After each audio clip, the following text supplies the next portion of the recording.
No. Original.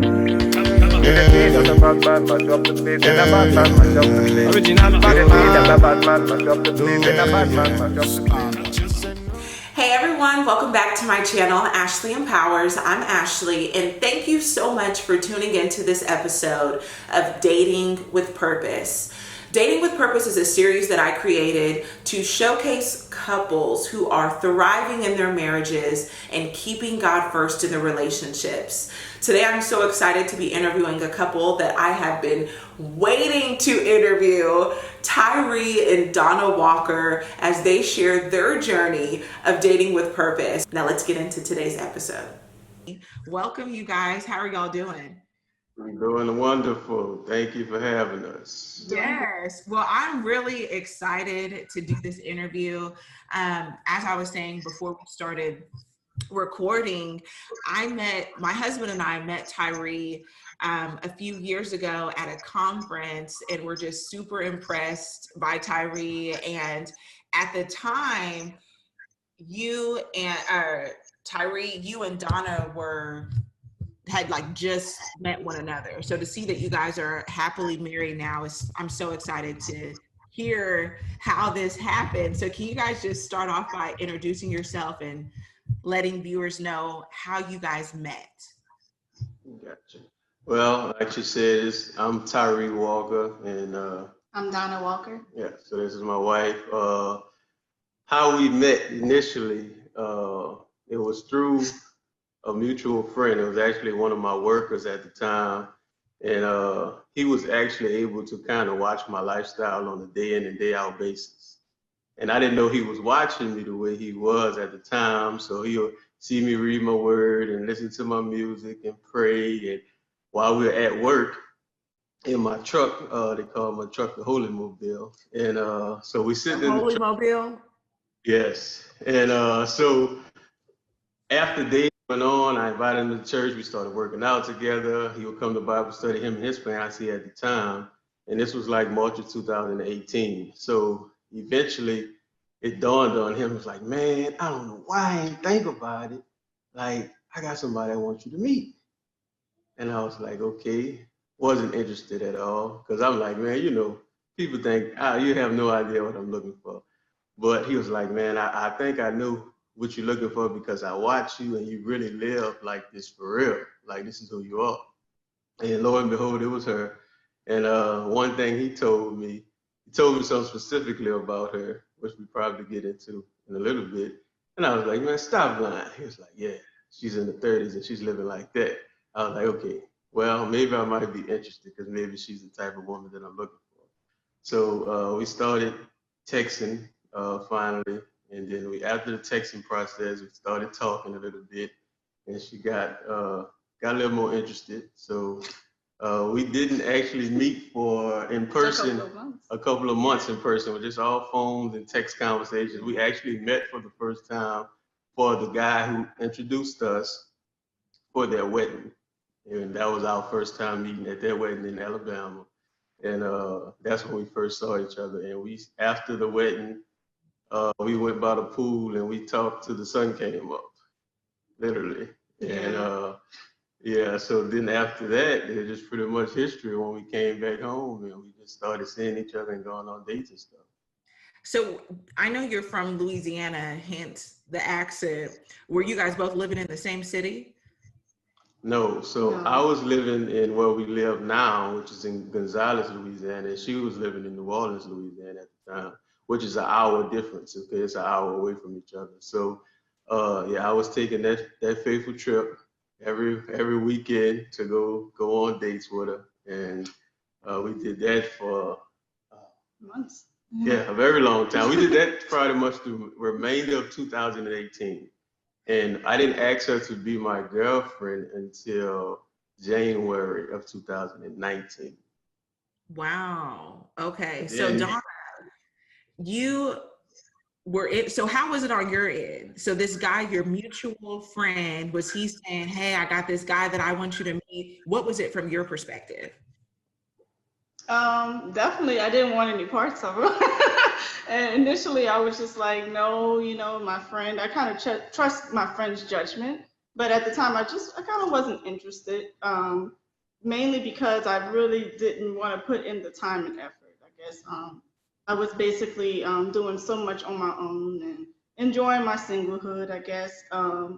But I did have an idea that I wouldn't mind having a friend because he did present the same conversation to me and he conversed and said, hey, I know someone, same conversation that he had with Tyree. He basically tried to just kind of let me know that he had someone in mind for me. And basically, he did also ask about he asked if I had a date, a +1 for his wedding, which was this was a month before I met Tyree. And he kept asking, I said I was bringing my sister, which I did, my sister.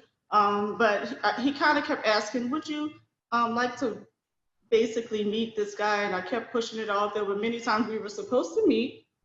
And I was like, no, at the last minute. No, things came up in for my job. Thankfully, I had things that saved me.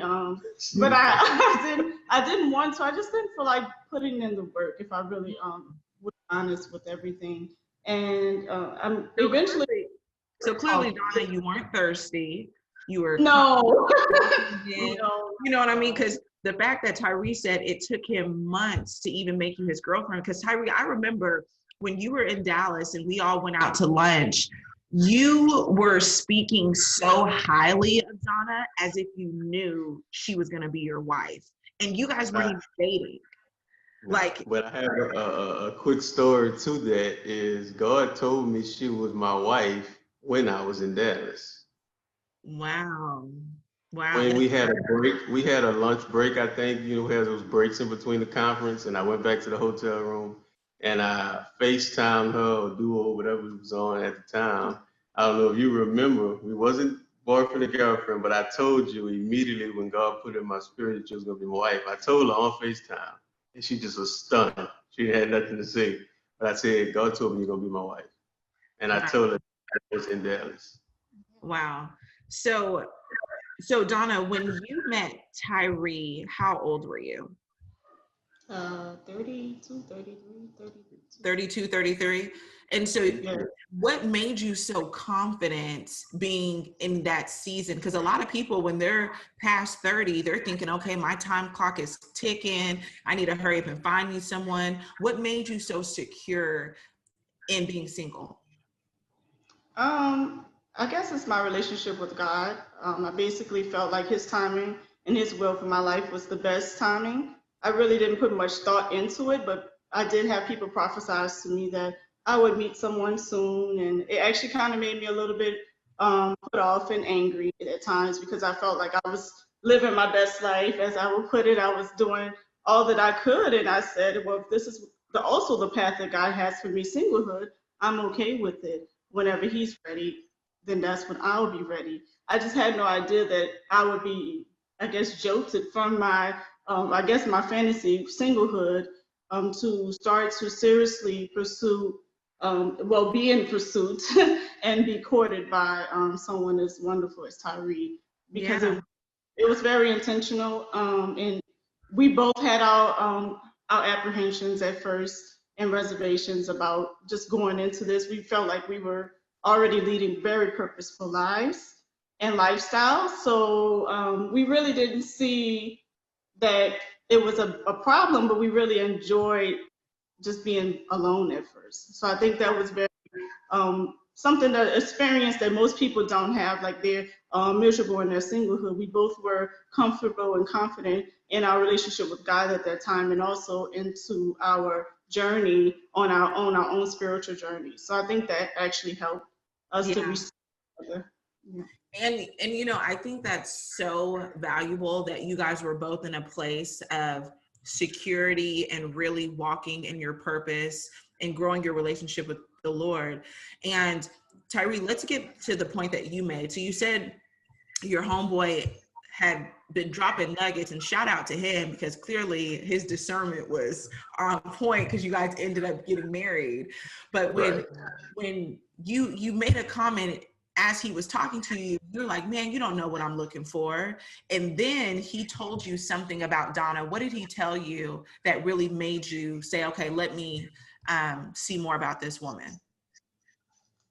Clear words. Now, I didn't take this the wrong way. I took this positively, because some guys will take this comment that I'm about to take, they'll take it the wrong way. They want a piece of a woman like this for the wrong reasons. But it wasn't my intentions. But he said, "Yo, she a 30-year-old virgin." Exact words. And I'm like, man, get out of here. And that clicked my attention to know that, for one, I know he wouldn't try to hook me up with a woman that wasn't a woman of God. And for him to tell me that, obviously let me know that she had a personal relationship with God. And for me. Yeah. And Donna, were you purposely waiting until marriage to be intimate? I would say yes and no.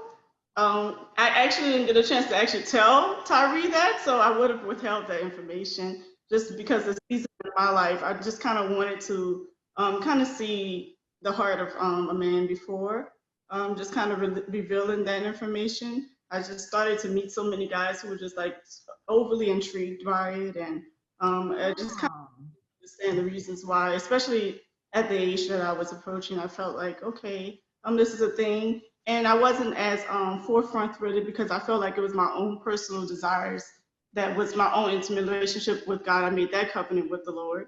So I did not think it was something that I needed to broadcast anymore. It was a very intimate thing that I professed to the Lord, and I felt like to keep that covenant, it was more of a personal thing. But I love that.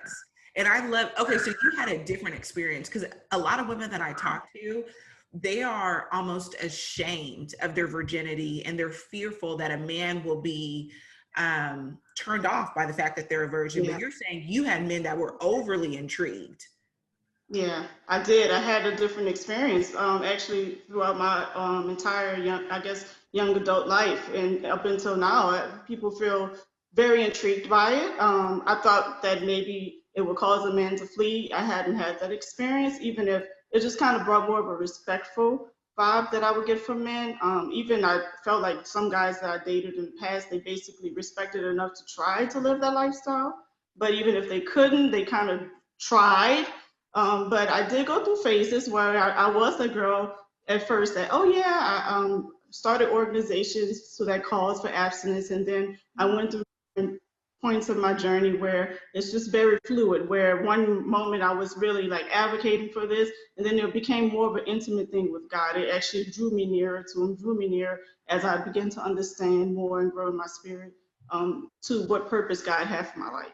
And then I ended up Love that. I'm being as vocal about it. I meet this guy, and it's like, that's what he's all about. So I'm like, wait a minute, I didn't expect that to happen. So yeah. Yes, I think that's so awesome that you just touched on the intimate part of it. Like, that's something sacred that you almost wanted to keep to yourself. And Tyree, when I met you at the conference, you were like Gucci down to the socks, and you were like, and at that lunch that me, you, and my husband went on, you said that you had been practicing abstinence. So what made you decide to practice abstinence? Oh, well, mine started when I was 24 going on 25, the end of 2015. My spirit was beaten. It was just like every day I wake up, God kept telling me that I had to change my lifestyle, or I would never receive the life that I want, the wife that I want, or the wife that he has for me. And I would have to settle for one of the girls that I just date. And I ain't want to marry another woman that I was just dating. So I was like, okay, God, I have to make a decision.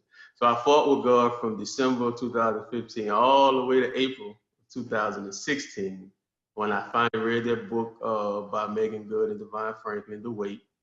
And I read that book, and halfway through it, I made my commitment to God.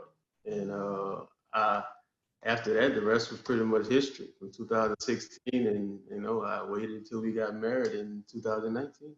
Yeah. So you guys have been married for what, about a year and a half now? Almost a year and a half. Yeah. Yeah, and it's so funny because we have the same anniversary, August 6th. Anniversary quiz. I know I saw that. I was like, it's so crazy.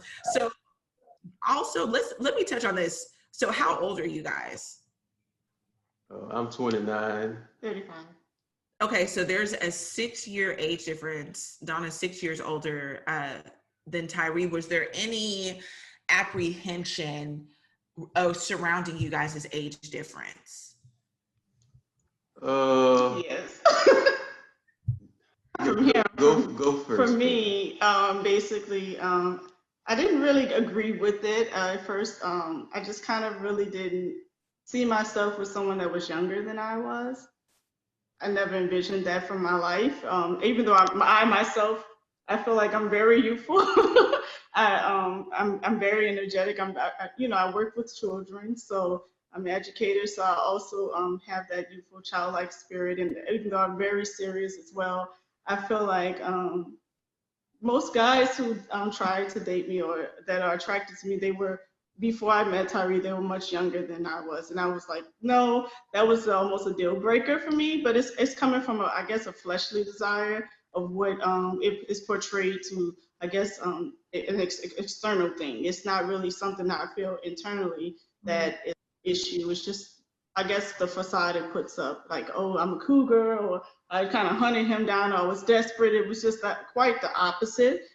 He really didn't care and mind. It was just like a insecurity that I had. I really rather had someone that was much older, maybe even 10 years older than I was. I thought I would marry a guy that was much older than I was, since I also am very much I feel like an old spirit, old soul. So I was worried that, that won't work out. I went almost immediately, because we didn't really even know each other's real ages for a little bit. And then when I found out, I was like, what was my friend thinking? He knew, but he knew the whole time. So I was like, no way, that won't work out. But it did. I mean, it was prayer that went into that, and revelations from God and other people as well that helped to propel that relationship along. Because I had that problem until, I guess I struggled with that until we got engaged.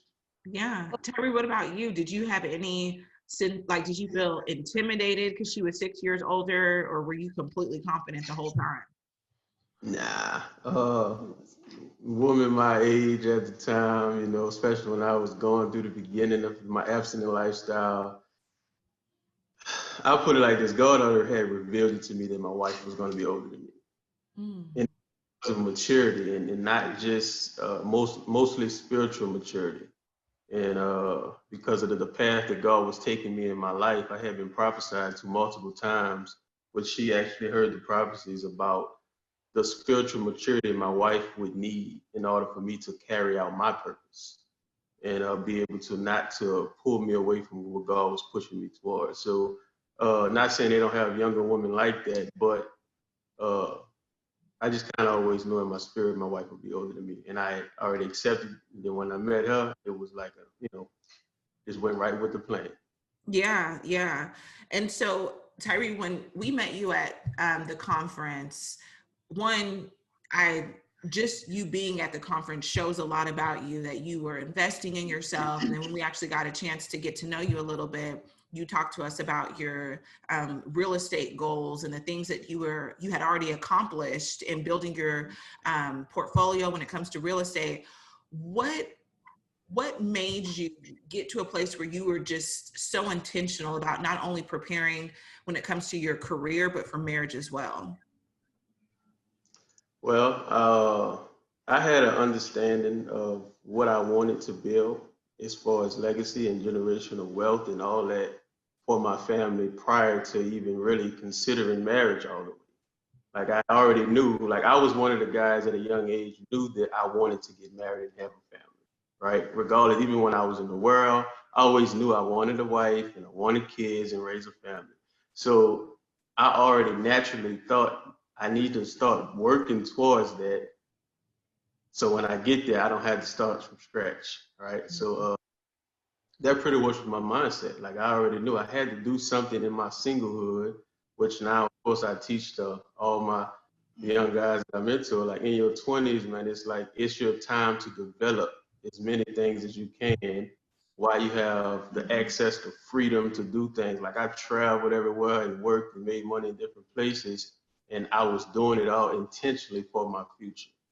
So now it positioned us to a lot of things that we was able to just get right away when we got married because I already had positioned us that way.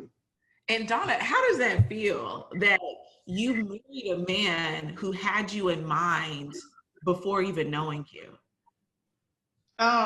It feels good, but I kind of knew that was the only kind of man that I would marry because it's like he prepared a lot, I prepared just as much, and I it kind of eases a little bit of load and pressure off of your shoulders as a woman, and just kind of naturally you're kind of guided into a more feminine space. I'm used to being independent, and it was just something I wore like a badge of honor because at first, it's not always celebrated, but sometimes we do need to know who we are before we are meshed and molded to someone else. I think as women, we also need to understand what is our purpose for living before we also merge our lives with someone else. So just to know that he put in so much effort to do what God put men on earth to do, it just kind of gave me an ease into knowing that, okay, I can relax a little more around him. I could also dream a little more around him. Actually, he's always encouraging me in my ideas and anything that I'm good at. He's very encouraging. He's very just very there and present in a way that I feel like not a lot of especially black males don't get credit for. But he actually not only does that in my life, he's that way with everyone. So I felt like, yeah, this is what I prayed for. And not only a spouse, but a best friend, a mate, a partner, a lifetime partner. So I do feel like I did get a blessing in that way, just knowing that he prepared so much for me. Yeah, and I think I think it was on Tyree's Instagram. Didn't you? Did he help you buy or with buying a real estate investment property of your own? Yes, he did. He did. Yeah, Coached me through the process. I would say because like all the ideas that I had before, like we got really serious. We had like our dreams and goals and things we would talk about. It's so weird that most of our desires mesh together for our lives, and he kind of made it happen a little quicker than I thought it would happen.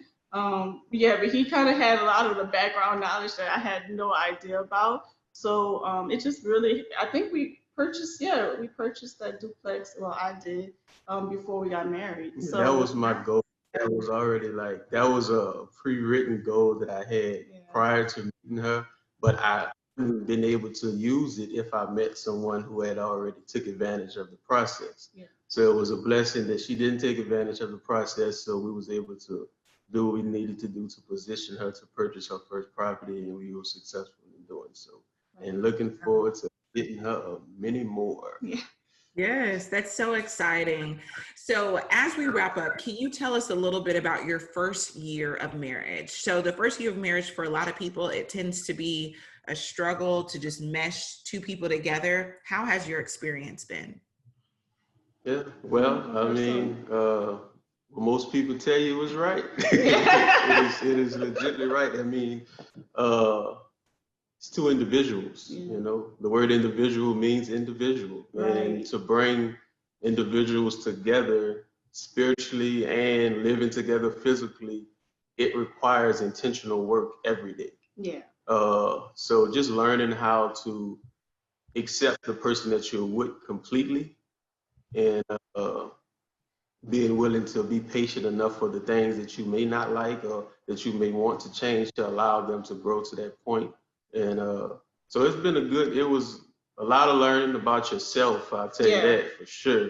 Stuff that nobody ever would have pointed out to me ever before. But it was beautiful, you know, it was a lot of intentional work though. So I tell people it is work, as long as you're willing to put that work in. Of course, you have to be humble and be willing and open to change yourself. I mean, then, you know, you'll be fine. But it was good for me. Yeah. For me as well. I mean, I learned so much about myself and Tyree, and we are developing. We're so used to just being a specific type of Christian called to do specific type of things. And that this is a calling. And we started to develop an idea that marriage is not just for us, it's for others. We're not only doing this for us, it's a very selfless thing. And we had to remind ourselves, we did a lot of prep work, a lot of pre-counseling, a lot of conferences and things like that before we got married. So even I felt like some of the foundation, even for communication, was over preparation for it. But once you in it, is still, we had the idea, more so I than you, that I knew that once we get married, you'll really see where we'll develop as a team and as a couple. We spent a lot of time during our first year together because we were quarantined for most of our and marriage. So we had a lot of fun. We had a lot of fun. We date. I love still dating him, and we're very silly individuals, which most people, unless you're really close to, you may not know. As of course you can see us just laughing and smiling. We're so goofy, but we really enjoy each other's company. And I'm like, I get to live with my best bud. You know, I get to wake up to him, and I told him that yesterday. I said, you know, what I love the most about you is that I wake up and I thought my life was so great just without you. And then I realized just how much more it is with you. Yeah. That's amazing. That is so sweet. So as we wrap up, if you could do anything differently, or if you could do it all over again, is there anything you would do differently?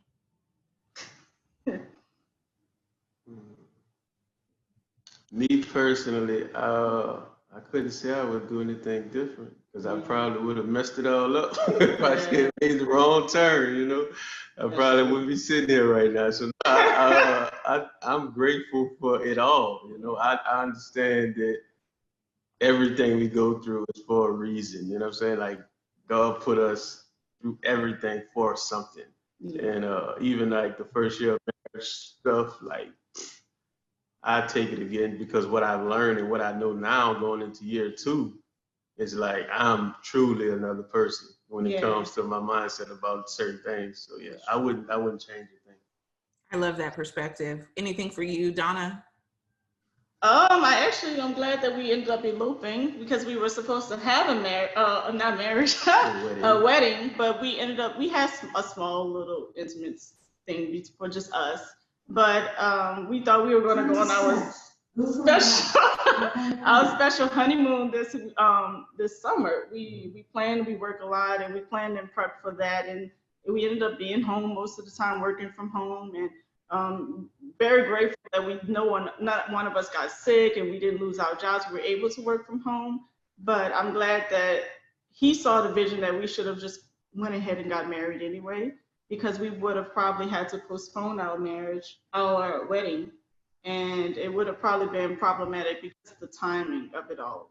Absolutely. We were together, and you know, me living in New Orleans and things like that, I could see it being an issue, especially with the coronavirus pandemic. So yeah, I think I'm glad that God gave him that insight, and also we were obedient to God to follow us through what he gave us, you know.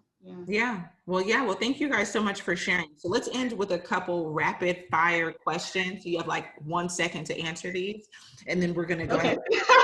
Okay, so the first one, entrepreneurship or a 9-to-5?